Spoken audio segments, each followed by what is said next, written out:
So we'll start sharply. That is our practice.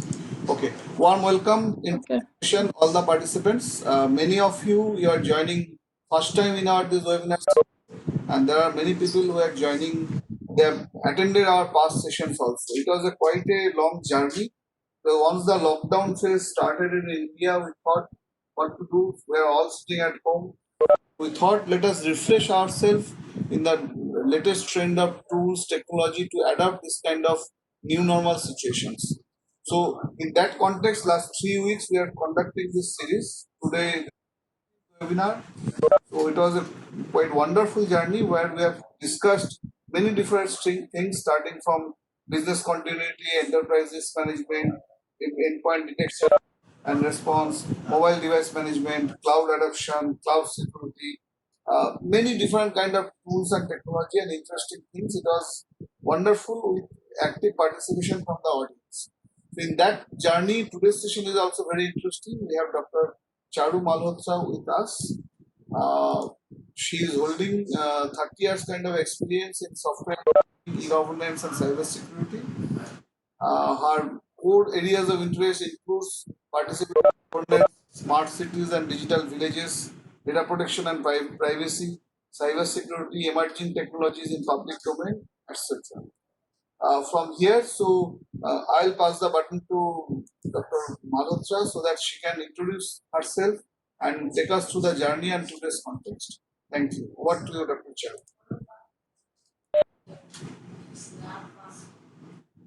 Yeah.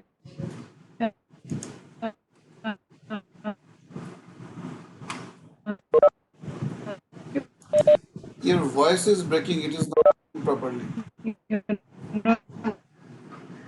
Which I think. No, hold on. Your voice is not coming properly. I would just bring the mic closer. Just give me 1 minute, please. Yeah, sure. Is it better now? Yeah, thank you. Yeah, please go ahead. Okay, so at the outset, thanks a lot.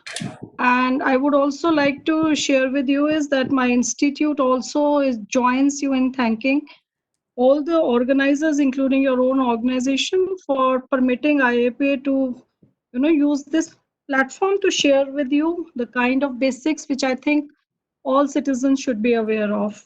Now we would start as the topic is understandable. You said I should introduce myself. Well, that's embarrassing, but I would go ahead.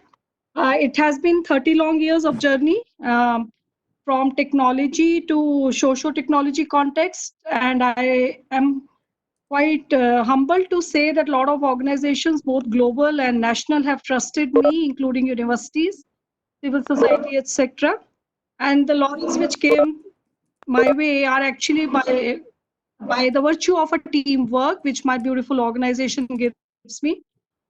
There have been some academic delights like winning the Best Paper Award in Artificial Intelligence, being hailed as Smart Cities leader, but that is inconsequential till you can reach to the last citizen on the road. I think that makes sense. Okay, so now coming to the topic, there are two aspects to look into when it comes to vulnerability. One is the machine which we are using, and second is the entity which is behind the machine. And the myth around either of them or both of them saying that they can never be intruded into is probably, I think, in the cyber realm, the biggest myth. So I call it as my favorite stand-up comedy slide, where anybody who says that I'm safe or my machine is safe, well, you could just clap and laugh over it. Okay, so keeping that in mind, it's not a matter. The point is we need to know about the various vulnerabilities. We need to look at the parameters which can emanate. We should look into what are the existing compulsions on the user as well as provocations for the criminals to design a system ecosystem which is no longer as comfortable as it was probably 2 months ago. And then, God forbid, if something happens, how do we handle that? What are the authentic government of India sources? What should I do in case I'm hacked? And I'm very glad to share with you that the first-hand experience which I'm giving you, I was recently intruded to a ransomware mail, but we'll talk about that later. What are the authentic government of India websites and how do we go ahead? Okay, the topic itself, I mean, a lot of my researchers were asking me, ma'am, how is it different than cybercrime? The important thing we had to bring to everybody's notice is vulnerability. At present times, with limited physical movement, with limited social contact, I mean, both are part of our existence all the time, we become very vulnerable. And anybody who's vulnerable is prone to make mistakes.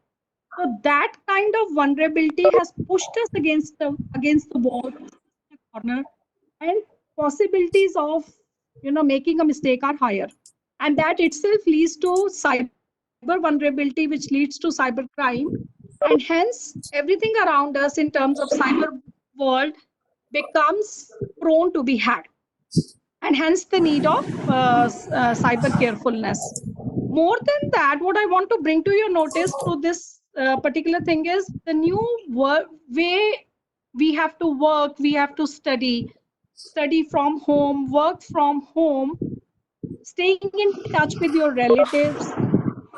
Everything has put a lot of pressure on our digital acumen, and even the most careful cyber user could be pushed against the possibility of going careless. Not just that, too much of workload has also caused some kind of emotional and mental fatigue. Add to that, the fourth photograph, which you can see, is in terms of lack of law enforcement agencies. Because of lockdowns, we don't have much man force, and the one which we have are getting flooded by cybercrime reports. That's what was told to me by my LEA, who was looking into my complaint, that ma'am, there are a flood of complaints and we have to kind of categorize them. So how do we categorize these? Let's look at the various parameters of cyber threat. Number one, what is the target? The target could be the critical infrastructure of the country itself. Hence, I said the machines, the network. Critical information infrastructure also includes my hospital network, my rail network, whatever is at stake in terms of connected basic public service delivery network. That's critical infrastructure. Then business intelligence means the knowledge. Recently, we heard about how German bank has been recently hacked for the aid which was being given by the government. And then comes the person behind the machine as an individual. Their own personal sensitive information could also be the target.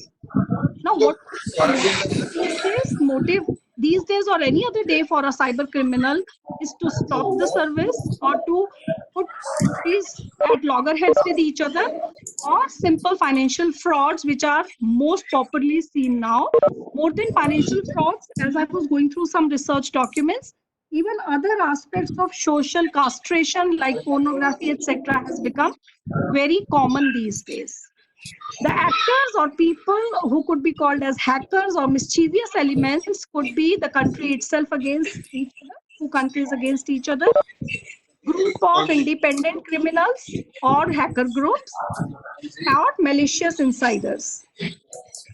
Some of my professor friends were asking me, how can somebody be so mischievous or ruthless? And then it took me time to explain them that it's not just always the machine, not just always a criminal behind it. It could be a bot itself. It could be a created program which is capable of multiplying itself and attacking various vulnerable machines. There are several kits available to do so. The third category, social engineering category, is where majority of cyber criminals are attacking or finding their penetration point. It is making somebody conscious. It is putting somebody under so much emotional and social pressure that you give into it. And this social engineering itself includes the present emotional and mental fatigue or caused in our minds, even in the minds of most careful cyber users, because of COVID, lockdown, and related aspects of it. Last but not the least, a lot of us are zooming like our own relatives, etc. When I say zooming, doesn't necessarily mean Zoom. It just means we are coming on video conferencing to stay connected. And probably these are the users who would have become digital 10 years hence, but they have been pushed into a situation, and hence their ignorance could itself be a vulnerability point. Keeping this ecosystem in mind, let us look at an individual. And I say man is vulnerable, I actually meant we are vulnerable, us is vulnerable, that means users are vulnerable. And as I said, it is primarily because of social engineering reasons. Let us look at each of the aspects. Let's start from the right side, clockwise. Spam. All of us know spam means getting flooded. So it could be through a commercial email, like a lot of e-commerce emails are capable of doing this to our machines. At present, a lot of phishing and malware, loaded malwares have been reported. Then we come to the next category, harvesting. Now, as I talked about malware, malware means a spyware, a program which could just plant itself on my machine and keep harvesting my details. Harvesting means it could milk my details from my Google Docs, from my Drive, from my Dropbox, and other aspects, including a humble email. COVID has rendered a lot of our fellow colleagues and citizens unemployed. And a lot of fake job sites have been created by these criminals to lure them, to ask them to contribute a little bit as what I would say the vulnerable jobless people are being used as mules to collect money and being duped. Similarly, we move on to financial aspects. Ransomware, all of us are aware of. I'm sure some of us are already aware of that recent attack, which talked about ransomware of Cognizant, etc. Retail resale, it's quite similar to our social media's usage, where we are having a footfall to social media platforms, to e-commerce platforms, to Ganas and iTunes, etc., etc. Point, let me caution you, Netflix has become the most popular way of hacking into our personal accounts through fake websites as well as through harvesting. Last but not the least, privacy concerns. We have heard so much about all these apps being floated by private players, which insist on our geolocation to be switched on, which insists on us to be always on location on possibility to inform us about an immediate person with COVID infection in my vicinity. Now, this is getting harvested for my details for maybe surveillance or maybe for other reasons. Privacy is at stake. You would have heard recently about a news in Mumbai where a person was asked to download. He actually downloaded an app which was supposed to alert him about a COVID positive patient in his vicinity, but an I-wing, he lost his salary withdrawal was done by hacker, and it was all because of the privacy details harvested from his machine, from his smartphone by that app. So this is how a user is put in pressure, is put under pressure because of social engineering techniques. Social engineering means emotional and social pressure on us to do something which we would have not done otherwise. Similarly, when I read this news today that the chess greats will face each other online and they would be on webinar, etc., etc., God forbid if their machines are hacked. Now, machine having a crawler or bot which is capable of holding the machine as an hostage, or probably changing the data or changing its license keys itself has become a big threat for us. So, for the sake of a hurried recap, for those who know about this, but those who don't, it would help them. We have phishing attacks, which could be a targeted phishing attack called a spear phishing, or on a big person, which is an industrialist, etc., because that's a big fish and it's called a whaling. This is primarily for personal sensitive information or financial details. Similarly, the second category is Can we put a mic on mute, please? I can hear an audience having mic. Thank you. The second category is malware distribution. As I said, software which is loaded with spyware could crawl into your machine, could slither into your machine and start streaming out your details. Fake news and misinformation is the biggest category in COVID days, which is actually being used by the cyber hackers to spread some kind of community unrest, some kind of disharmony, or some kind of unnecessary terror in a manner that the first attack could also be carried or a physical unrest could be caused. Ransomware, as I said, could be on an individual or on the complete machine. It can be targeting an individual like it did to me a few weeks, a few days ago, or it could target complete company as we heard just 2 days ago. Apart from that, cryptojacking, software vulnerability, water hole attacks, and hacked and translate. All of them might look familiar to my cyber friends, but the last one is important for all of us. All of them are important, but hacked in translation is most important in COVID days because it streams to us through platforms like streaming platforms, Amazon Prime, Netflix, Woot, etc. When we switch on the translation aspect, when we want language translation in terms of those streaming, streamers, as I could call them, which talks about the movie plot in our language. So this is where, because it's a third-party tool, it could actually hack into my account, my streaming account, and pick up much more information that I would want anybody to know. So a small description about each of them is already given here. We could kind of skip it because I've explained all of them except watering holes. Watering holes, as you can see, is the last one. Is a security exploit where the attacker is seeking to compromise a specific group of end users by infecting their website. So it is total organization at stake or a community at stake. Types of malware, because it is becoming very popular, they are also called as bugs. Depending on the way they work, worms, virus, bots, Trojan horses, ransomware, adware, spyware, etc. The words can be used interchangeably, but a technical person would know the minor difference in each of them. I would now come to the phishing attack again because that was our first list.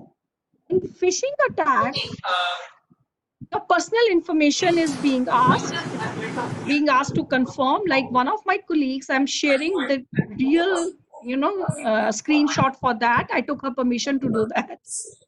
Is just look at the right side screen, right to me, left to you. Is hello, I need a favor from you. Please send me the mail back. Now, if you would notice, what are the giveaways? Number one, it is not personally addressing the professor. It is just a generic address. Number two, please send me an email back. Why?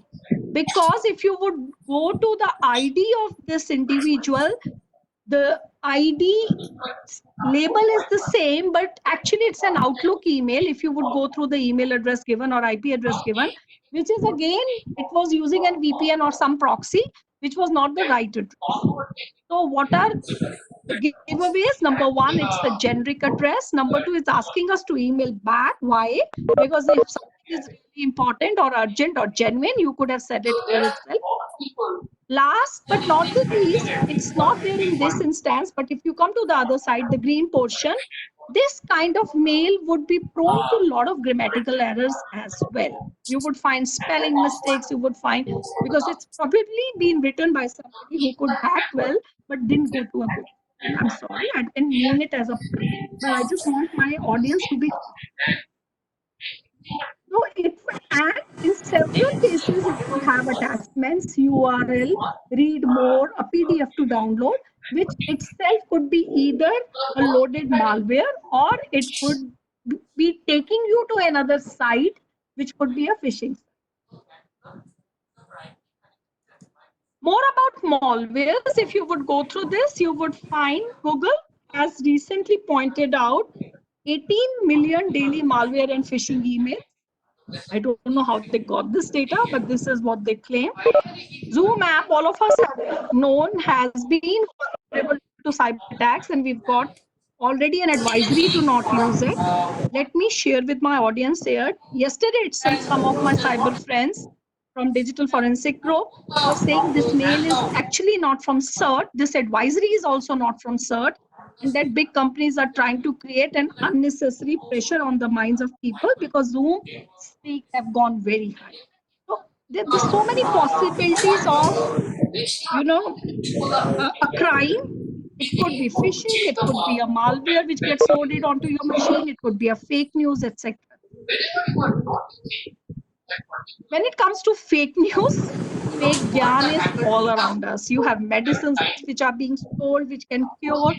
You have PPE machines, PPE setup which is available. You have cheap ventilators, cheap masks, all of them taking you to fake sites. This fake gyan could be in terms of a product or an information, or it could be, as I said earlier, also about creating some community unrest. Yes, I had again a webinar interaction with CEO of NEGD because when I got this news that the beta version of video conferencing tool Namaste is on as an alternative to Zoom, obviously I thought it's my duty to check, which anybody else would also do at my position, to check before telling it to my groups of government. And lo and behold, I was told this is a fake news. And very soon, even a kind of alert and advisory was issued on all their sites that Namaste is yet to be created. They've already advertised for some kind of a hackathon where the last date presumably is 30th April. And this is totally a fake.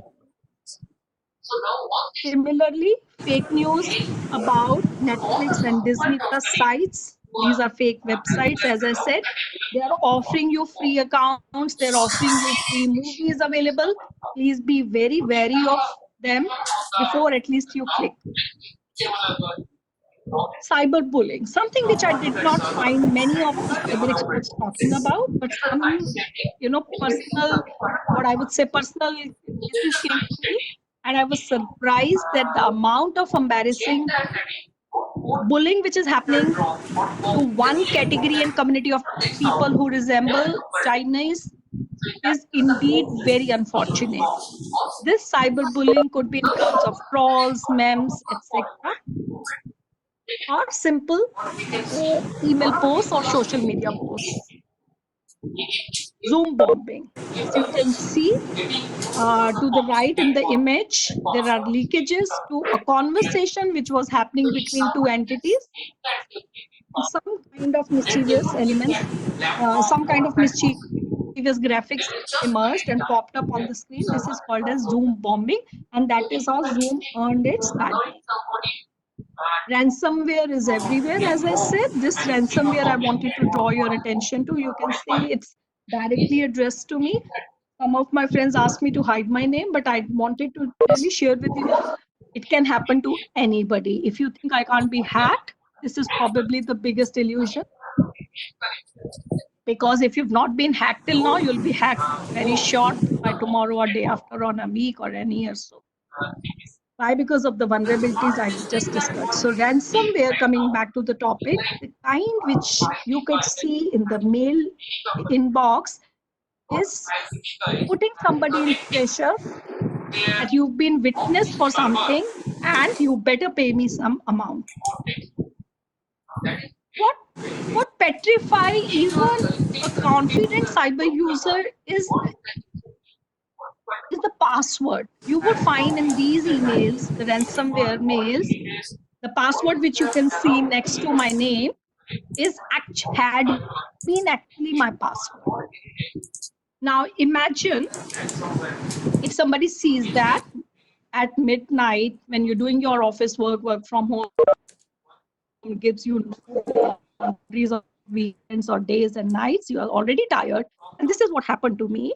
it was, I think, 1:30 in the night. I was trying to do something. I had a webinar next morning at 10. And I suddenly saw this alert. And what caught my attention was this very, very personal password. And hence, I just lost it. Social engineering, putting you against the wall. No, and that was the time I could have made the mistake of clicking or what, but thankfully, better part of me showed up and did not.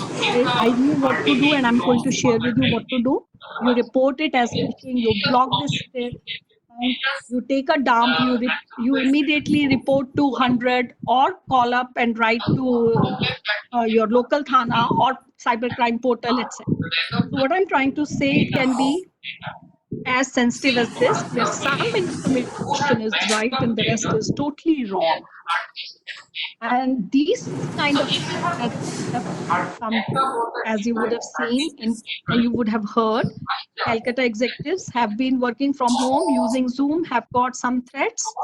Cognizant has been attacked through Maze ransomware, where their entire infrastructure, the machines have been locked, etc., etc. Child, it's not a joke. The unfortunate fact of our country is so very visible on this. People, as I said, people have been locked down. There is no physical movement. There is no social contact. So the darker side of some of them is surfacing. And they've started going to such sites. And the amount of visitors to these sites have increased so much. Beyond that, blind dates have started happening. And as you can see through the data, lockdown period has seen rise in porn viewing to an extent which is unimaginable. First, when you go onwards, you can see the spikes and the days. Similarly, Chennai kids have been put under Chennai has been named. Metro study was done. All the metros were compared, and unfortunately, this metro has reported maximum child pornography. Similarly, Indian Child Protection Fund has reported this. Pornhub has reported maximum, hits these days, putting all our kids in tight spot. You would find this. YouTube is also to the right. You can see CyberDost, which is a Twitter handle of Ministry of Home Affairs, has already started alerting us that YouTube is using pornography of kids and phone family photos along with their normal videos and kids videos. As a result, Government of India has started taking some action. We have insisted on, a Rajya Sabha panel has insisted on breaking down E2E end-to-end encryption. I don't know how far this is workable, but this is what has been put forth. States have taken their own measures, started putting panic buttons to alert in 30 seconds. Because bullying can take any form. It can be an abuse, it can be threat, it can be anxiety, harassment, violent things, intimate, snide remarks, etc., etc. A lot of my friends from CRPF, etc., elaborate a lot because they don't imagine our own forces going through this. Certain category of operational staff asked me to do that. Not majority of them, but some of them. But somehow I felt if it can happen, and that is because the footfall, the digital footprints and digital fingerprints have increased so much in last few weeks. Hence, I'm sharing with you from where all this emanates. This emanates from the search engines, the online forums, the chat rooms, the social network sites, e-commerce websites, the dating gaming fan club sites, etc., etc. Because we've gone digital so much, so the bully could be there camouflaged as anybody. Hence, what do we do? Even our mobiles, before I come to that, what we do, machine is equally vulnerable, as I said. Our apps are insecure. Cryptographic key thefts are happening. There's malware getting loaded through that, etc., etc. So what do we do? Let's take phishing to begin. I have already explained you how phishing happens, how your identity is stolen, how your personal information is personal sensitive information, including financial details, are stolen, you are duped, which you can see on to my left, to my right. You see, you should put a VPN for sure, spend 3,000, 4,000, whatever. Put strong filters. Be very cautious. Look into what you are clicking at. Don't click at unnecessary URLs. Avoid opening multiple tabs because you never know which tab is not as harmless as it looks like. And please avoid untrusted websites. It's better to go to the main browser and type rather than going from an ad window itself. Banking is equally vulnerable now. So, because of any of those reasons previously mentioned, where your personal details, personal sensitive data could be hacked, you should never share your OTP or password. Because let me also share with you here, these crimes are interrelated also. A spyware could be dumped onto your machine, your details could be hacked. Similarly, somebody's picked up your details, they give you an actual phone call and they ask you to share some details which are very personal to you. So on and so forth. So don't presume if my banking uh, uh, secure, I'll never be hacked. Or don't presume if I've never gone online, I'll not be hacked, because you never know from where it could grow. Like they are saying about COVID itself, it's true for cyberbullying.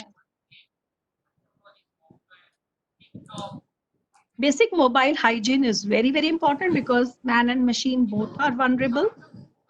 Hence, difficult to guess passwords should be used. Use the latest version of operating systems and application and browsers on your mobile devices always. Install those applications only which are authorized and through authentic sources. And also ensure that you do not use unnecessarily, you do not switch on your net connectivity when not in use. With regard to cyberbullying and cyber crimes against teenagers, which is so much prevalent, it starts, as you see, is when they share the, even we do that. And I'm not saying we are not vulnerable, but somehow the data shows teenagers are more vulnerable and more exposed when they share their personal information, photos, videos, date of birth, etc., etc. So to my left, you can see whenever you try to download a new app or something, be very sure of the terms of use, what access this software is asking for. Is it really required? For example, why would every app need to have access to your camera and your microphone and your contact address book, etc.? So say keep saying no, no. If it doesn't work after saying all those important no's, you don't need it. Trust me, it's going to be a free lunch for them to give you something if they're not taking it back. Second, as I've been harping on everybody, avoid sharing your own sensitive personal information. No harm going anonymizing yourself using pseudonyms. Last but not the least, for all the parents out there are certain parental control apps you can use. I've listed 4 of them in order of their popularity and their features. Norton Family Premier is number 1, and so on and so forth.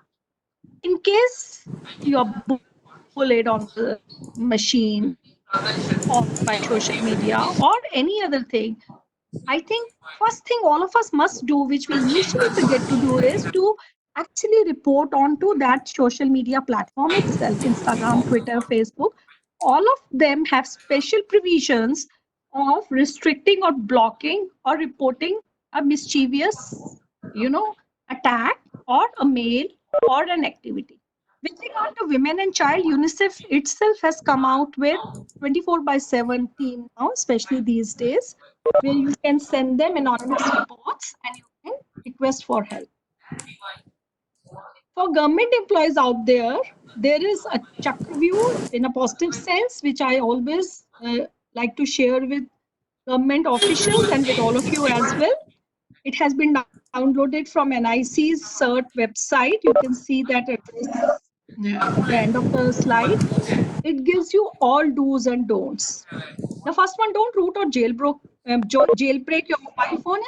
A lot of us, the smarter ones in us, always try to change the factory settings, or they try to delete all those checks and firewalls which had come to us through initial factory setup or installation, in order to kind of make our phone faster or make our device faster. Please don't do that.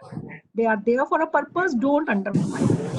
Don't use pirated software. Use antivirus, fire guards. If you are not a government employee, well, you would have several other options. Use VPN, etc., etc. So you can go through this. All of this I would again summarize at the end of my discussion. But what is important here is you have to look into basic aspects of multi-factor authentication, of using a VPN, of not downloading apps, of using complex passwords, of trying to go to only secure websites, etc. Dear friends, there are several online support platforms available. I'm not, attached to or attracted to any of them. I just Googled what were actually working and I found some of them. So they give you presumably free advice. Similarly, in case of women and child crime on cyber, I'm happy to report Indian Cybercrime is an NGO which is already working in Delhi particularly, and in Delhi they have a Facebook account of Digital Garima, and they have several law enforcement agencies with them, which are helping us to register FIRs on behalf of the victim, etc. So, what do we do? I was attending one of the seminars of Mr. Venkat, and I really liked his strategy. I've just put it in icons. The 5P strategy, which he said would work for all of us, for our machines as well. Number one, use strong passwords. Now, when they say strong passwords, if I used a password like $123, which is actually an abbreviation for somebody very special, two people very special, it's so very easy to break it or crack it. Anybody who knows me would know who these people are. When I say strong passwords, it can be something like a string, which is easy to remember but tough to break. For example, a string like I'm very happy hash at 50, nobody can hack me, or something like that. It is easy to remember, but you can use abbreviations like you can write great as GR8. So you're fulfilling all the aspects of a strong password, and you're still remembering those strings easily. The recall factor is high. Do not click at any URL or any read mores or any PDF or any freebies which are being offered, especially these days. Please be very secure. Use VPNs, use alerts, etc. Upgrade your software as much as possible, and as in COVID, use no trust policy. Have measured privileges means do not let your machines be opened by anybody. Do not let your files to be used by everybody, or edit privileges in your Google Doc and drives to everybody. Be very restricted in sharing it. Read-only mode is the best mode, and even if you have to share with your colleagues and everybody else. You should always identify how many assets you have, especially when you're working from home. In offices, we had IT team who were making sure our devices endpoints are secure, who were making sure our servers are protected, who were making sure what kind of traffic is coming, who were making sure there are no backdoors, who were making sure that no zero-day attacks happen to us. But now, in COVID days, we are working from home. Is my router protected? I hope my router is not having a password which was initial something like MTNL123. Always ensure all the electronic devices with you at home are protected through VPNs and firewalls. In case you find any kind of disruption, anomaly, etc., any deviation, please immediately report it. You should have a strategy, which I'm going to share with you, that in case something happens, where do I report? And then how do I recover? That means, do I change my password? Do I inform my office, etc.? The institute's responsibilities have now become country's responsibility. Government of India has already announced an official dashboard, given us official apps and advisories which are not prone to, hopefully, these kind of vulnerabilities. If you really want to know about COVID, you could probably go to holistic dashboard, which is available. I've shared with you, which will give you the latest count. You can use the apps by government. Arogya Setu is one of them. You can go to their advisories, which will keep telling you. PIB is also issuing this. MyGov is also giving those to know authentic source of information rather than relying on the third-party utilities or apps. Anybody who wants to upskill themselves, especially from government, blended trainings are available on COVID, also on the Diksha platform to IGOT. IGOT is Integrated Government Online Training Portal. So this is the most authentic source. Otherwise, for those in private sector, could go to other authentic sources like Udemy, etc. I'm not referring any. I'm just giving you the known sources which would never hack into your financial details or personal details. Government of India and state governments are also tweeting about which websites to avoid. As you can see on the screen, the Cybercrime Division of New Delhi, DCP West, is already giving us list of fake or potentially dangerous websites. So please keep checking on them. Please try to go to SciCourt. This is one of my most favorite one-stop portal for trying to know about cybercrime, which gives us all legal inputs. And it is an amalgamation of not just cyber advocates, cyber users, law enforcement agencies, government agencies, but also many such case studies are available that when it happened in the past, what was done. One of the most informative site. Let me please caution you here, you cannot register your complaint on SciCourt. You can just use it as an advisory portal. General cyber hygiene tips are so beautifully available on ISEA site. You can see that. It is a government website which spreads awareness about various aspects of being an online student or an online officer, etc., teacher, police, etc. So they have all these alerts and beautiful graphics. Infographics are so wonderful. And this would be the most authentic site for you to go and use and to learn from. Please be alert on CyberDost Twitter handle also. It will give you latest advisories. It's CyberDost. If you need to take any help apart from CERT, which I'm sure all of us are aware of, I shared that CERT slide with you, the blue view. We also have cyber swachhta kendras, which are botnet cleaning and malware analysis centers. And this is also a government website to help us use them to clean our machines and tools.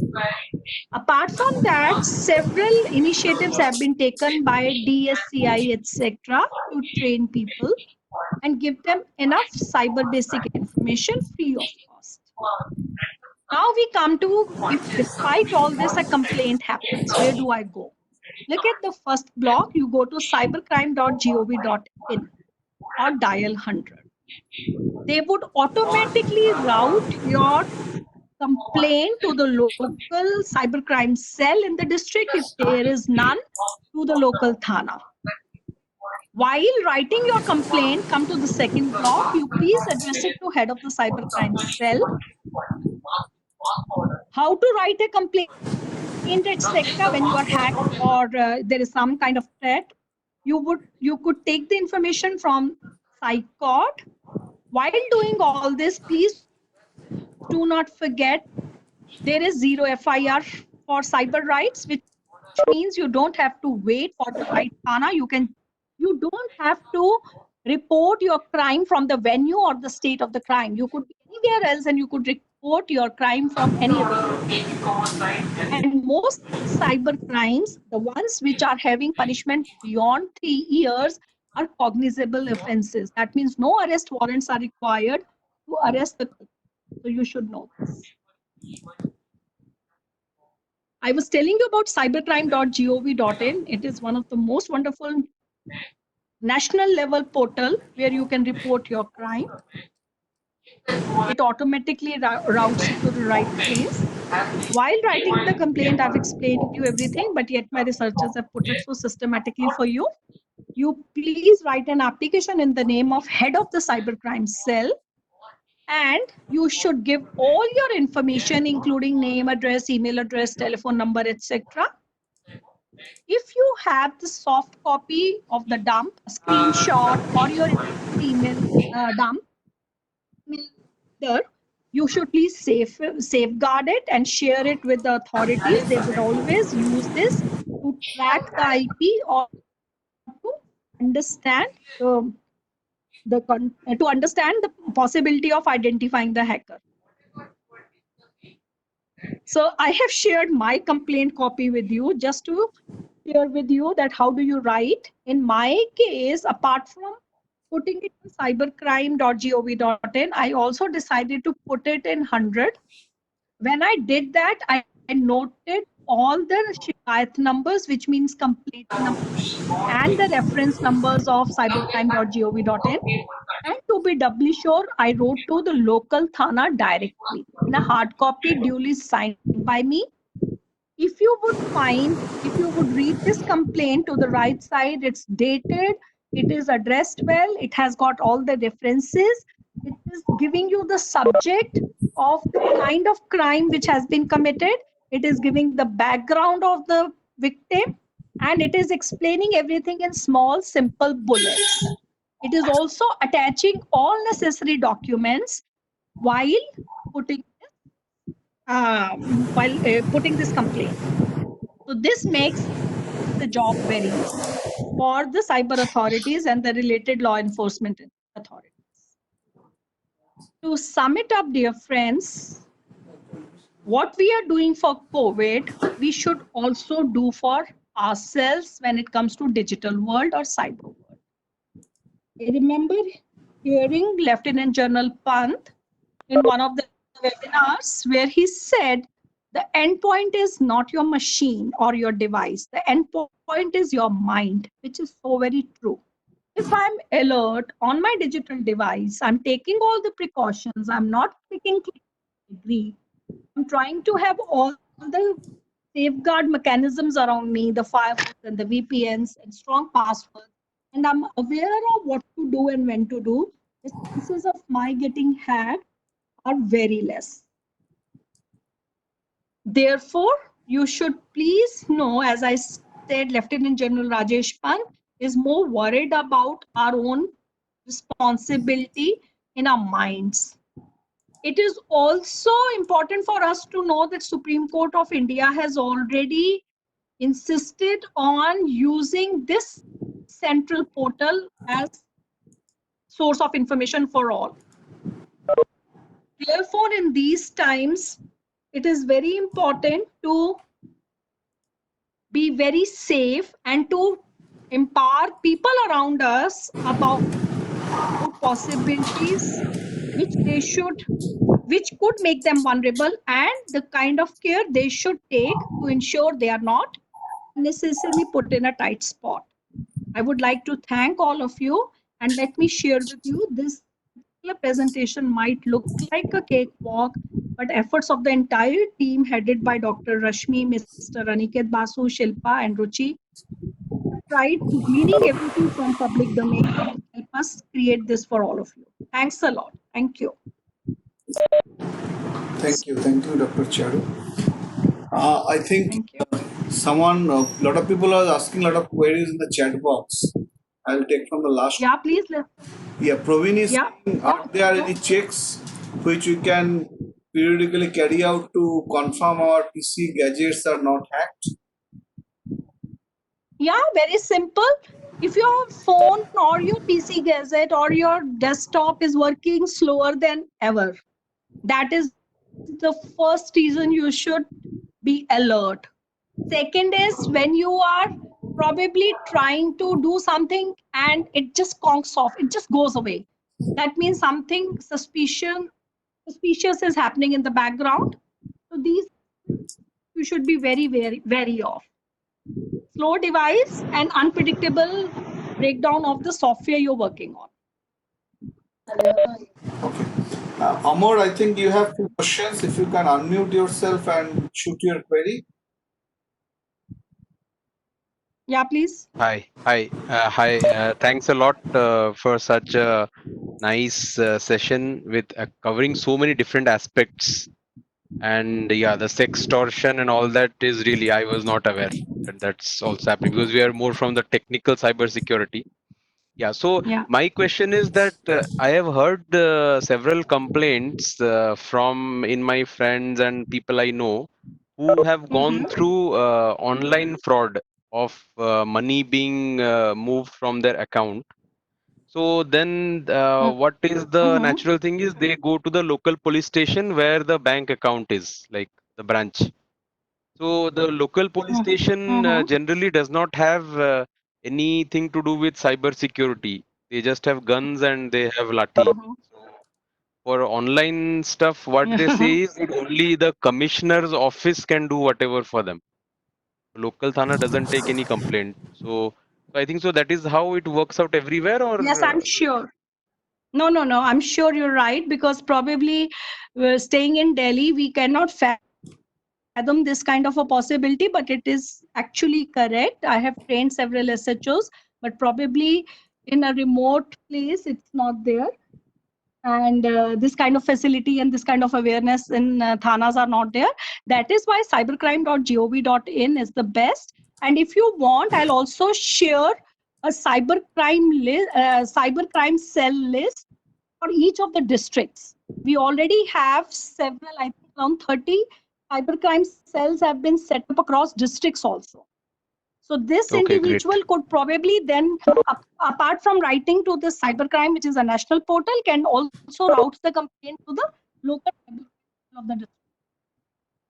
Yeah, thank you so much. Because now what is happening is everything is Thank you. online. Previously we were Yeah, offline. yeah, So now with yeah. everything being online, even the thieves have to go online. Previously they were stealing money from ATM and all. Now they have to also get into cybercrime. That is the only way for them to make money as well. Not just that, they are sensing more opportunity than any of us. Our Absolutely. companies have not geared up as quickly or as agility with cyber criminals have displayed is something to emulate. Correct. Yeah. The amount of fake news. Thank you so much. Yeah. Thank you. Anyone else from the audience? You can unmute yourself and talk. In fact, I also faced a similar kind of a ransomware. I am Hemant this side, by the way. I also happened to receive a ransomware email message, and I wanted to report it to the cybercrime portal, but there was no way that I could report it over there. And I checked all the possible websites. I could not see any other place, but everyone was directing me to go to the local police station, which I did not ultimately. But then there was no other way to report this crime. And even in the previous instance, where I had been receiving some phone calls which I knew were fake, regarding some insurance policy which was expired, and then I was being asked to pay some money and then renew it. I knew that that was a fake call. I reported that by way of writing emails, and at that time I had approached, I think, district police office and wrote an email, but there was absolutely no response on all these mails which I did. Well, So I totally, Hemant, I'm not saying this possibility is not there. I totally agree. One, when you said you went to different websites, I wanted to again ask you, did you go to cybercrime.gov.in? Because it is accessible even through your smartphones. in a recent case, I did. It was there was no way to report such kind of crime on this particular portal. I'm just talking about a couple of 2-3 days back only, and I saw that your daughter has. Yeah, I saw that your daughter has reported this ransomware over there, but then I somehow could not find a way to do that. And in the previous instance, I do not remember whether I had gone to cybercrime portal or not, but I did write to a few agencies. Okay. Okay, so now let me also share with you here that these kinds of, complaints where no action is taken, you could please route it your cybercrime district again and again, and there's a tracking facility already available. In case there is no reply to tracking, you can again report to higher authorities. Please go to SICON and put a complaint there. I'm sure some action would. I know I'm nobody to vouch or take sides on this side or that side. I am actually on the citizen side. I agree there are instances where no response comes, but I'm also saying if citizens are aware and these kind of waywardness are reported, some action would be taken. And on personal level, if you could share your complaints with me, I would like to pass it on to the individuals who are responsible in ministries for all this. Yeah, sure, I'll do that. And thanks a Yeah. lot. It was definitely a very, very useful session. I'm glad. Thank you. Thank you. Shaturupa has some queries. She has posted in the chat box. Why don't you unmute yourself and talk? Shaturupa, if Yeah, please.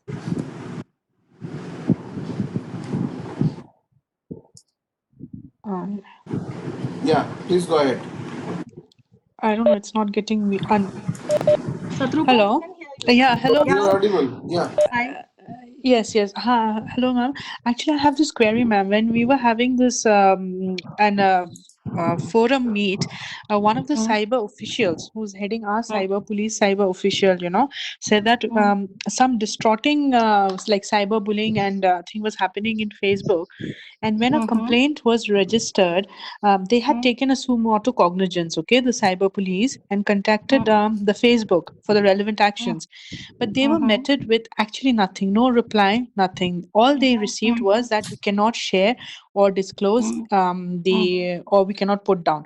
So they were very, I don't know how, after that, obviously they didn't take any action further, but that was there also, query that what do we do? Being a challenging times with social media being so active, we get a lot of complaints. But when we take suo motu cognizance and actually approach the social media websites, like in this case, it was a Facebook, they didn't take any action, ma'am. Instead, they were met with silence and they felt that, it was a lost cause. And I don't know why Yes. after that the police official didn't take any other actions, but that was what they had shared. And that was their, an issue when it came to like having this digital accessibility and the aftermath of it, no? So they didn't know what to do, ma'am, after that. So it was very discouraging. No, Satrupa, I totally agree with you. I think you must be having some legal background for you to use such words with ease. But let me share with you, trust me, you are not the first instance who's reporting this. And this is where a lot of pressure is being put on government to have some kind of control on these social media platforms. But then you have Right. other, another lobby which says freedom of speech and freedom of expressions and freedom of internet, etc. So it is a Yes. catch-22 situation. And Very trust true. me, I have no answer to that. I'm as lost as you are when it comes to authorities not answering back, or particular agencies or social media platforms or service providers not taking an action. In these instances, I'm very sure what we need to do is some kind of community groups should be used, like Digital Garima I shared with you, Indian Cyber Army I Yes. shared with you, ICA. If you put your complaints there, similarly, I shared with you NCW, National Commission of Women, specifically in Right. cases of cyberbullying, etc. I think if we use these channels, it would be easier for us. An institutional pressure is always better than an individual pressure. Sure, ma'am. Thank you so much. Ma'am, what about looking at the policy matter of, like you said, no, like freedom of speech? So, but when it entails to like committing a crime, then how cannot these social platforms be made responsible for their actions, or at least they on their part be taking actions on such matters? Not every access like have an information, but when it's borderline criminal. There are, like, as I'm sure Satrupa, you would know, till now we don't have a cybercrime act in our country. We just have an Right. outdated policy.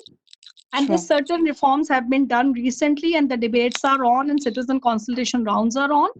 However, it is it is clash of ideologies between privacy of citizen, national security, and liberty of all these portals. So it's a triangle where each party is trying to assert on other. It's heat up. That's why I said institutional pressures always work better than individual pressure. Yes. Thank you, ma'am. Thank you so much. Thank you. Thank you so much. I can see Mr. M.G. Kodandaram, you have raised your hand. Why don't you unmute yourself and talk? Yeah.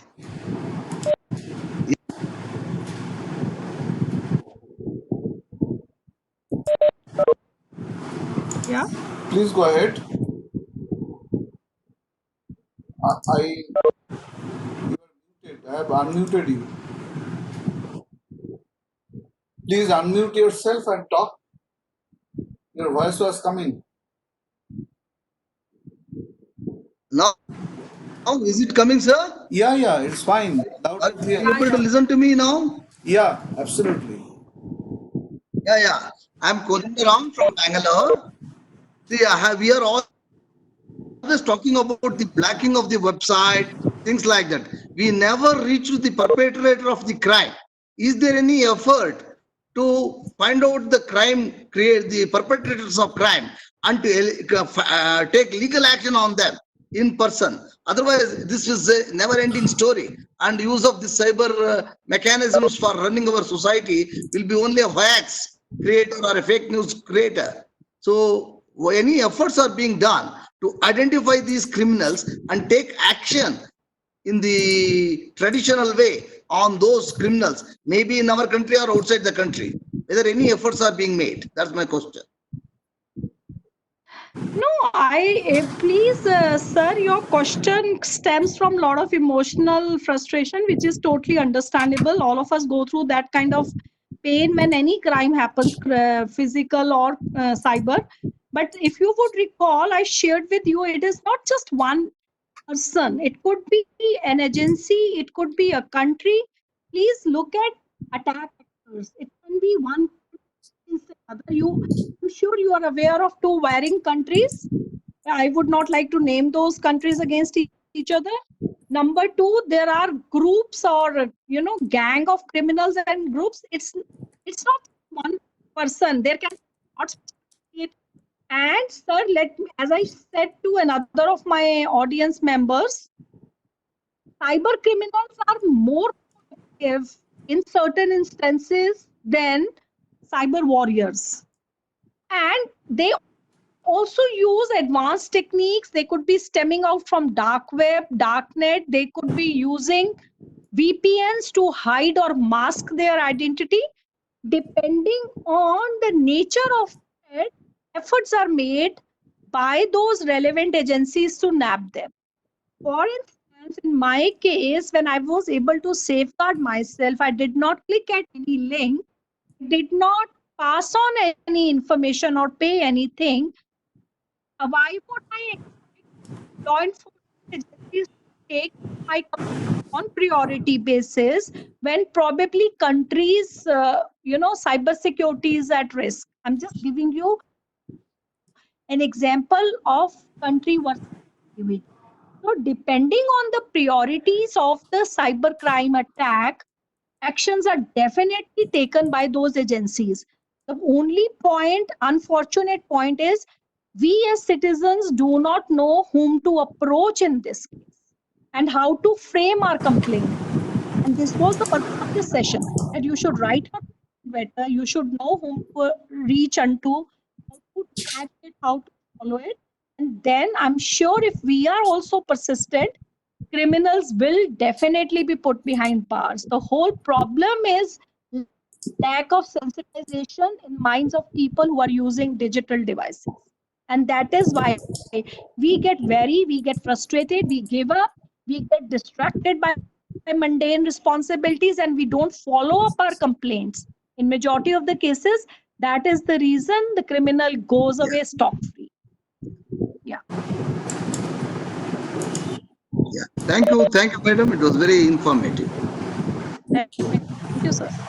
Someone asked in the chat box, like when the fraud Yeah. crosses international borders, in those cases, how the problem is resolved by for cyber fraud? All of us know cyber crime is not a geolocation crime only. It transcends national boundaries, and is a global crime. And CERTs of all the countries collaborate with each other depending on the nature of.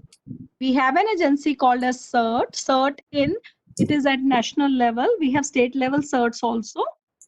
It's a cyber emergency organization which is taking responses in case of attack, and when it transcends borders and the nature of various countries do collaborate with each other. And then you have Europols and Interpols. Okay. Anyone else in the audience wants to show some query? You can unmute yourself and ask.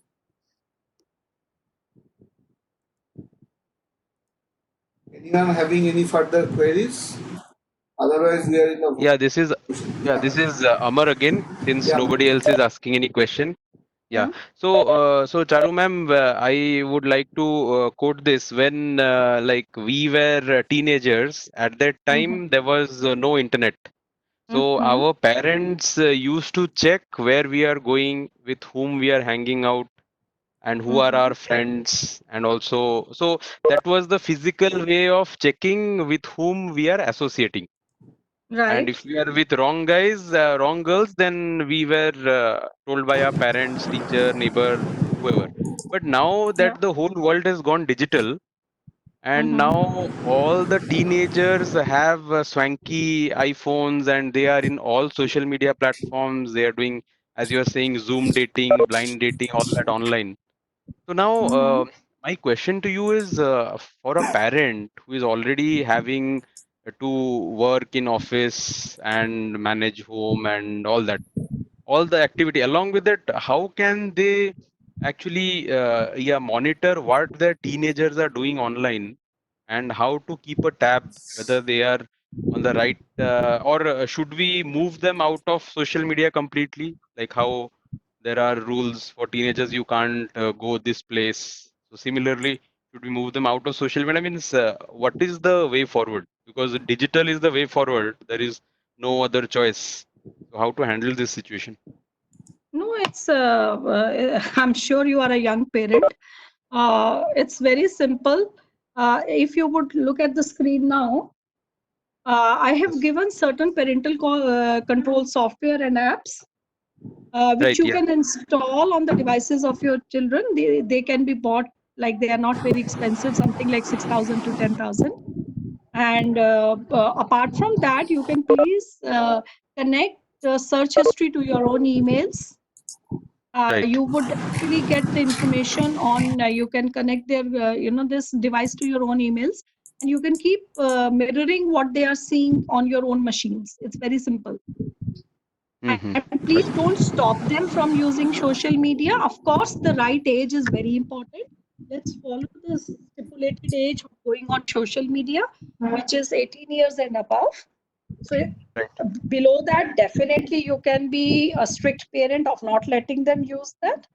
Or if they are using it these days, they would be totally on Zooms and webinars for various reasons.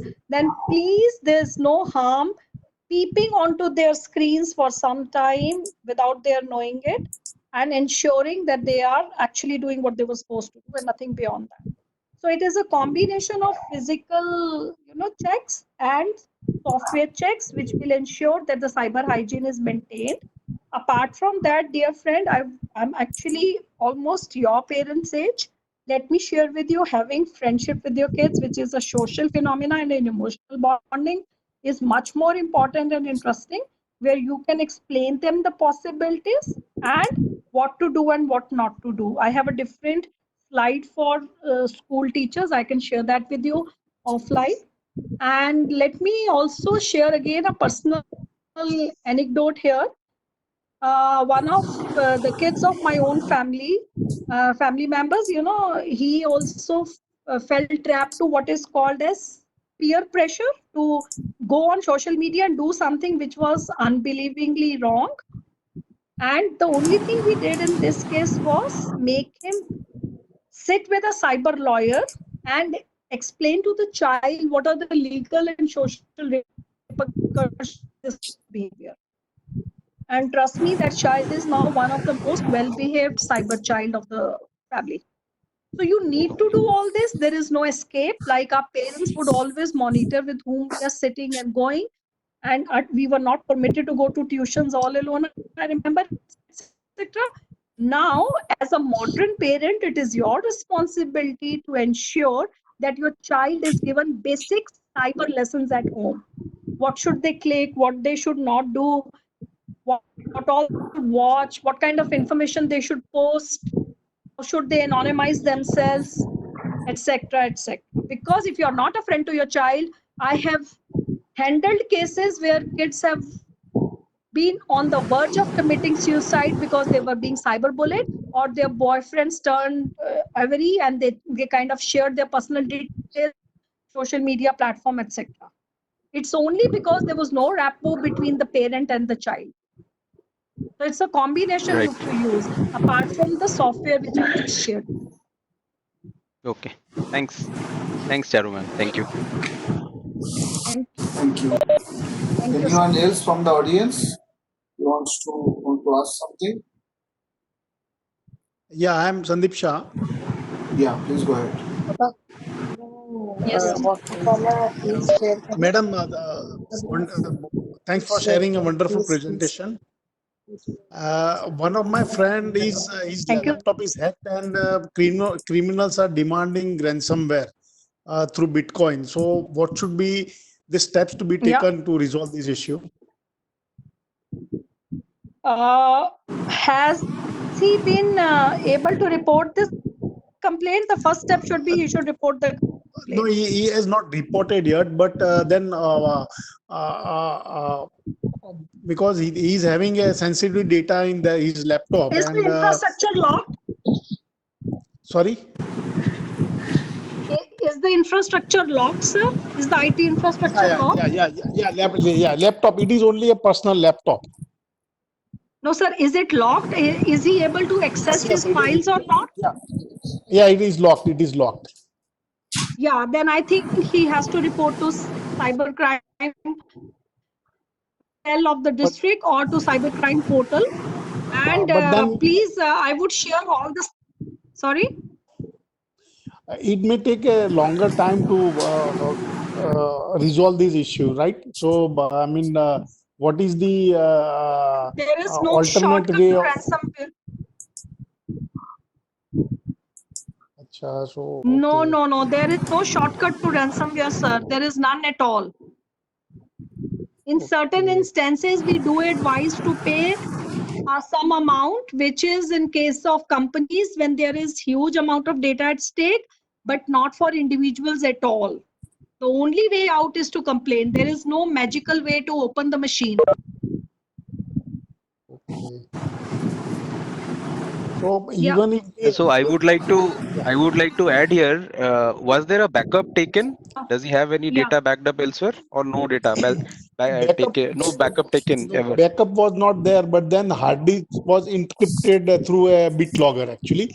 So is it possible that we on a top of a BitLogger layer also they must have encrypted the data?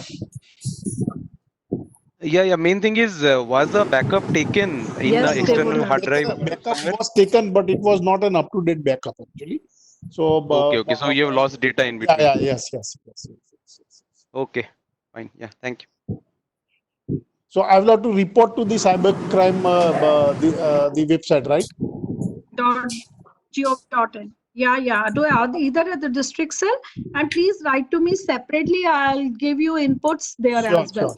We'll try to solve it together. That's what I'm saying. Yeah. Thank you very much. Thank you. Thank you, sir. Thank you. Shweta, I think you have some query. Hello. Yeah, please go ahead. Yeah, hi. Yeah, I'm Shweta. I'm working as assistant professor in Navi Mumbai College. Okay, so I just Okay, wanted Shweta. to share one incident which people had been telling that police is not helping, like they don't know about the cases. But I had experienced personally. I was getting some dirty WhatsApp messages on my phone. So I was really annoyed with those messages, and the guy was trying to put on the video also, and he was trying to tell me that you undress, you remove, all these kind of things he was messaging. So immediately, because I was in contact with forensics people, cyber forensics people, they were my friends. So I messaged to one of my friend that this guy is messaging me like this. So I got the from the mobile number, I got the address of the person, that from where I was getting. But the first thing I was told that I should go to the police station and report it, and then only do anything. So when I went to the police station, yes, Right. I was in contact with the DCP, and he helped me a lot. And then it was transferred. Like I had to go to Belapur police station because cyber cell was there, but I was staying in Koparkane. So it was, the case was transferred to Koparkane, but there again there was no cell. So there again, people were like, police people were not knowing anything. But there was one inspector who was really interested in helping me out, because there were very senior people also who were telling that, ma'am, why you want to, like people were pressurizing on me that why I am trying to take up this case. This is a very small thing. Why don't you block that number and stop there? But my point was, I don't want to stop on something. Somebody's corrupted mind should be like, we should know who's that corrupt mind who's moving around so easily in the society. That was my Right. concern. So I was very clear, even to the senior inspectors in the Koparkane station, that I want to know who that person is. I have the address, I can go there, but I will not go illegally. I want to go with the police people only. So again, they found out the address from their side, and it turned out to be that I was worrying because I'm a professor, some student must have cracked something like that. I had checked with students also, but it was not that. It was that I had there was a very old colleague of mine, okay, whom I was not contacting with her also, and we were very good friends. It turned out to be that her son, who was in ninth standard, was messaging me these things, and I didn't had Imagine. her number also in my phone. Okay, he had just picked up some random number and he started messaging me. So now, when I found this family, I called them to the police station. I had, like, I used to go alone there, and I called them. There, they were not agreeing that my son, or they were trying to, divert here and there. But then I was very stubborn, where even like sometimes even police people were little confused. But I was very stubborn. You tell me who. They said my son. Ultimately, they agreed. But then I had, when I came back, my forensic friend told that they must be playing around. Maybe father must have done to avoid the situation, they were putting on the son to, because he was a minor. So again, Yeah, I yeah. told them Juvenile that act. Yeah, yeah. juvenile act. So I told them, you bring the child to the police station and he should admit it in the police station. They were not agreeing for that, and I started getting pressure from all my senior colleagues and my seniors in the college. I was getting threatening from them, from police, different police people, that they will file case on me. Different type of pressure I had, even from personal ground. I was getting a pressure that why you are doing so much for such a small thing. I said no, I want to know who's the culprit, and the culprit should be punished. So avoiding all the pressure, night 11 o'clock, I had got call from the HOD of my department that, Shweta, you withdraw your case. I said I'm not And going then? to do that, whatever. Then they brought that boy to the police station, and the boy said that while playing mobile games, he used to get some videos, and he wanted to try out those videos on some numbers. So randomly, he picked up my number and he started sending those messages. So then I didn't wanted to put a case on that boy, because a colleague was also known to me. I just said that this boy needs mental treatment. He was the topper of the class. It is not that he was just any boy, he was the topper of his ninth standard class. So you can imagine, it is up to us. I just wanted to bring up this case here, that the kind of session you have taken today, these sessions are really required, because people should know where to report, what to do, and not to keep quiet with even the small things, small messages, because it is a very common practice. People say delete the message and block the number. We should not Very do true. that. We should find out who's the culprit and punish or correct the culprit. Rather than punishing, correct the culprit is the better word, ma'am. So thank you very much for this kind of session. No, thank you, Shweta. I should be thanking you that you have shared this, entire journey of reaching unto the culprit.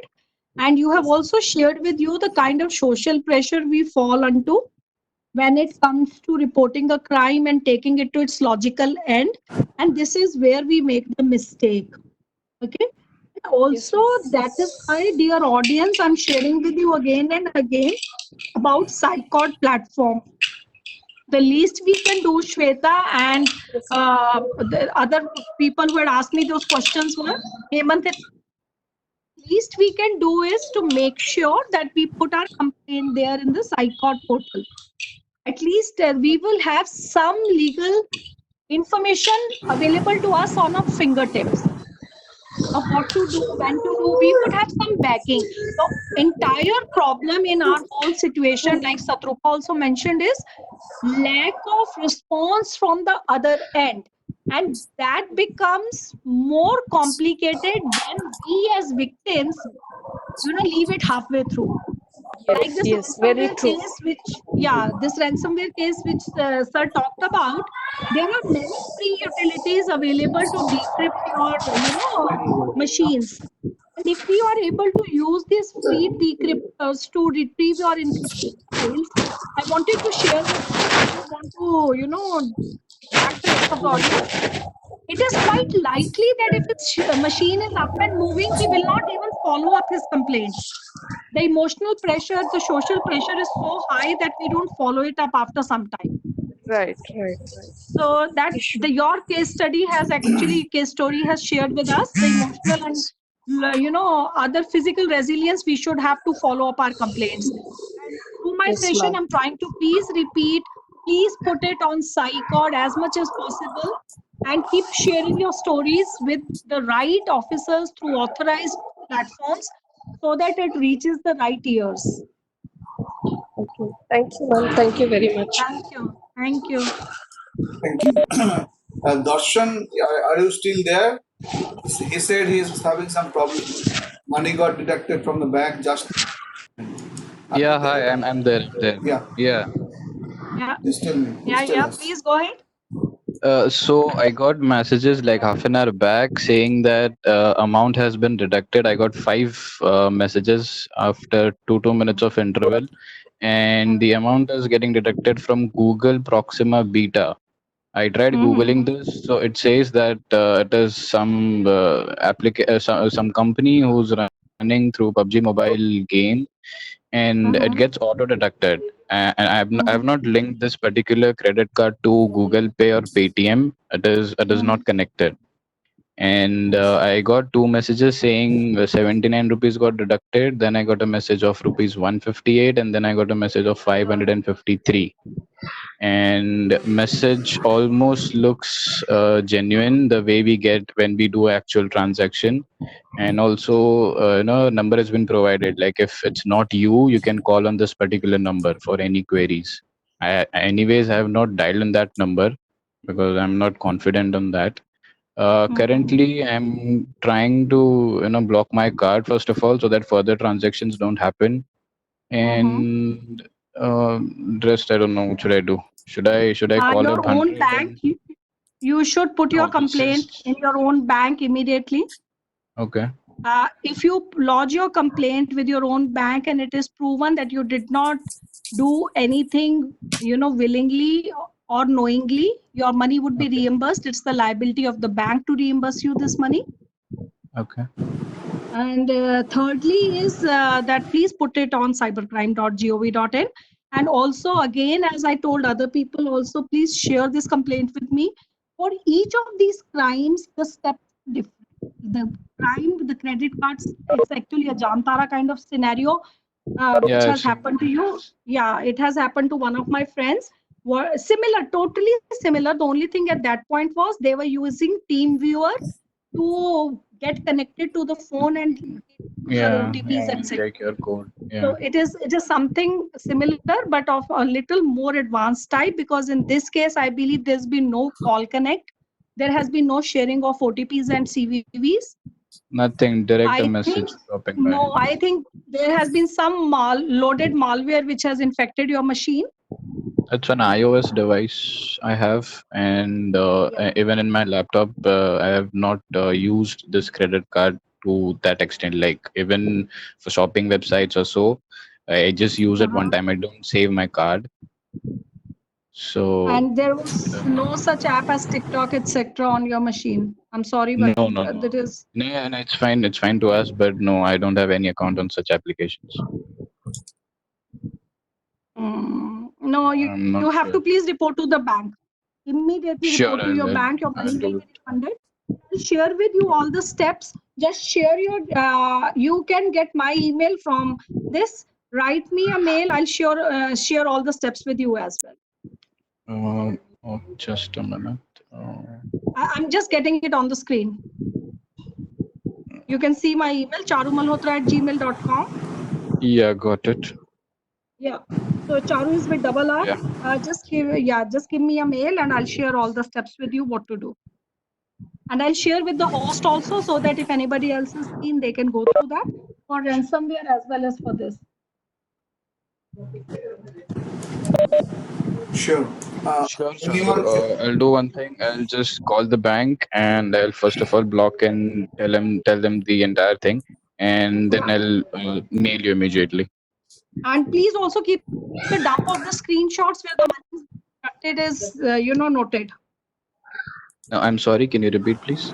The screen dumps, the messages. Yeah, those messages. I'll take the screenshots and I'll paste them as. Yeah, sure. Yes, please, sir. Please, sir. The complete details. Yeah. Definitely. Yeah, and I think you should do factory resetting if possible. Take a backup and do factory resetting, and immediately put a firewall, because I think the malware is on your phone itself. It's an iOS device still. It's okay. You never know. Yeah. iOS is even that is hackable. Because Nothing is secured. No, I'm not going to ask you whether it is like from a gray market or you bought it second hand. I'm not asking you all those questions. No, it's original. But I read 3 days back that even via Gmail, it's happening. Gmail application, iOS, they're able to go inside iOS devices. Hi, so I believe. Hi, Darshan. This is Amay here. Yeah, hi, tell me. Just want to add one thing here. Yeah. Can you check your iCloud account? In that you can see if there are any different apps which are associated for a payment. It can be a quarterly, monthly, or a yearly, right? As in connected to my iCloud or connected to my credit card? Correct. So it's not necessary that it is happening from this device. It may be happening from your iCloud account as well. So you'll have to check on that. Log into your iCloud account and check for that. Yeah, actually, thanks a lot. The possibility is higher there. Okay, so I'll go to my iCloud account and I'll look for any apps which are connected to anything related to payment. Payments.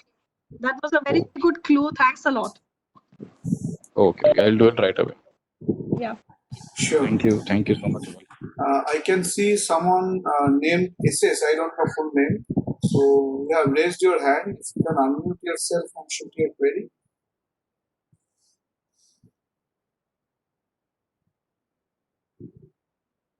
Are you still? Yeah.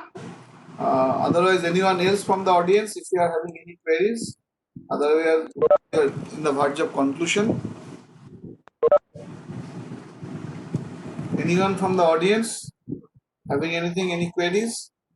You can take couple of more queries. Otherwise, we are going to conclude. Okay. I think no further queries. So thank you. Yeah, just sorry. Yeah. Sorry. So this is Amay again. Yeah. Ma'am, just a request, because see, such presentations are really wonderful. But can you make one slide somewhere how to report incidents only have one slide where all the different possibilities, probably that can be shared over WhatsApp and everywhere. That will make more awareness from your end, and we can forward that. You just saw it right now on the screen, how to file an online complaint. I saw one. Can you go to that? Again, you talk about some different names as well, cyber. No, it is there on the screen. I'm sharing the screen. If you look at the screen. Yeah, now I can see. Yeah, I showed it to you. Yeah. Yeah, so probably, but before that, I will have to call on 100. We'll have to then go to the police station as well. Yeah, so if we can combine in one slide. Yeah, please have a look. It's there on when I started. Please have a look at the screen again, sir. We first started with the basics. That the first thing which a speaker, an audience could do or any victim could do is dial 100. Still better, go to cybercrime.gov. You could do either or both. While addressing your complaints, address to the head. Take help from SciGuard. Don't forget it's a 0 FIR. And while lodging the complaint, give all these details. Perfect. So I have taken a screenshot of this slide. So will you be okay if we can share it on WhatsApp? Please, I'll be more than delighted. This is all freeware. It's labor of love for us, for all the team members at IAPA. And we want to do our bit by sharing it with as many people as possible. Great. Ma'am, can you share the first slide again, please? This one? No, first one. This one. I just wanted to take. You can take it from the host. I'm going to. Yeah, as I said, it will be already available in our SlideShare account, presentation, recording, everything will be there. So don't worry, everything will be available publicly. Nothing to hide and seek actually. Because we are trying to build more and more awareness. The more people it reaches, it is beneficial for the society and the community. Not just that, I would also share, Shobhan, an article with you on this talk. Yeah. As well as small little nuggets of wisdom about what to do when ransomware hits, what to do when credit card is hacked, what to do when my mobile gets hacked. So you can please share with your audience. Absolutely. Okay. I put everything on the idea. Yeah. Everything. And apart from Prime InfoSar, we are also having a community called InfoSec Foundation, where we also spread cyber awareness. We spread the message there as well, so that it reaches the number of apps. Okay. So I think any other queries? Anyone is having any other queries? Otherwise, we are going to conclude. Okay. Fair enough. Even after the session is over, if you have any queries, as I have mentioned over chat box, you can use the mail ID info@primeinfosar.com, or all of you got the invitation on WebEx on my mail ID. That there also you can reply any topic, any queries you have anytime. Feel free to ask. We will respond ourselves, or we will get the help from. Definitely, we will try to respond all the queries as much as possible.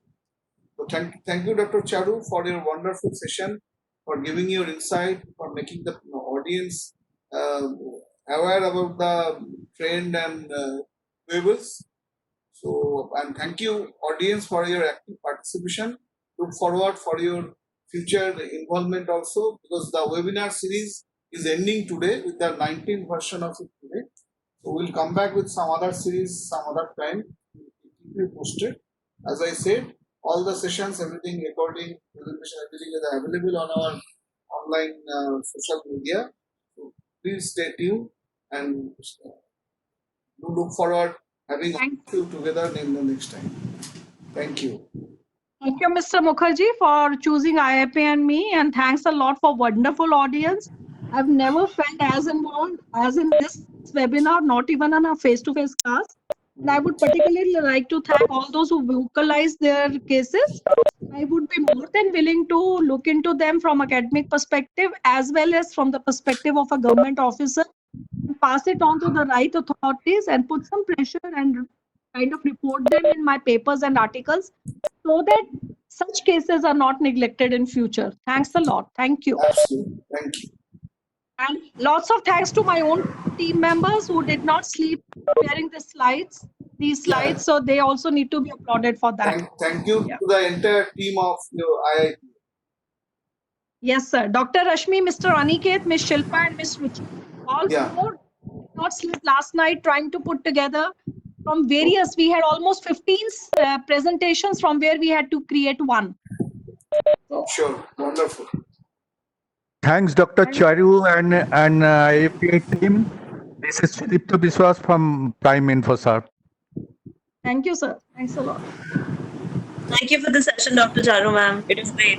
Okay. Thanks a lot. I'm glad you liked it. Thank you. Okay. Bye. See you. Good evening. Yes. Thank you.